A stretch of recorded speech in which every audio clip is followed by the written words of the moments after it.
জামালপুরে সমকামিতার অভিযোগে দুই তরুণীকে আটক করেছে পুলিশ। নিখোঁজের বেশ কয়েকদিন পর উদ্ধার হওয়া ওই দুই তরুণী একে অপরকে বিয়ের দাবিতে অনড় অবস্থানে থাকায় এলাকায় ব্যাপক চাঞ্চল্যের সৃষ্টি হয়েছে।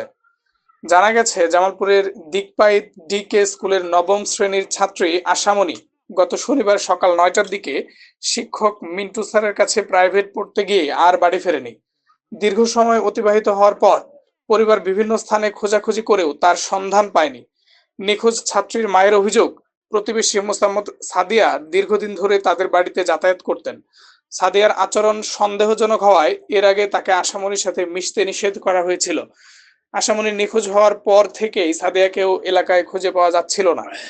অভিযুক্ত সাদিয়ার স্বামী মোহাম্মদ কাউসার জানান, বিয়ের ৬ মাস পর থেকেই সাদিয়ার আচরণে অস্বাভাবিক পরিবর্তন আসে। সে মাথার চুল কেটে মানুষের রূপ ধারণ করে চলাফেরা শুরু করে। স্বামীর বাধা সত্ত্বেও সে নিজের বেশভূষা পরিবর্তন করেনি, যা নিয়ে তাদের মধ্যে প্রতিনিয়ত ঝগড়া বিবাদ লেগে থাকতো। স্থানীয়দের দাবি, সাদিয়া সমকামিতার দিকে ঝুঁকে পড়েছিলেন। পরিবারের অভিযোগ, সাদিয়া প্রলোভন দেখিয়ে স্কুল ছাত্রী আশামণিকে অপহরণ করে নিয়ে যান। দীর্ঘদিন আত্মগোপনে থাকার পর পরিবারের সদস্যরা মুঠোফোনে যোগাযোগের মাধ্যমে তাদের বাড়িতে ফিরিয়ে আনেন। বাড়িতে আনার পর দুজনকে আলাদা করার চেষ্টা করা হলে বাধে বিপত্তি। তারা একে অপরকে ছেড়ে যেতে অস্বীকৃতি জানায় এবং বিয়ের দাবিতে একে অপরকে জড়িয়ে ধরে মাটিতে শুয়ে পড়ে।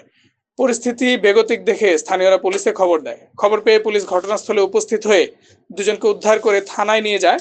এই ঘটনায় মিশ্র প্রতিক্রিয়া সৃষ্টি হয়েছে।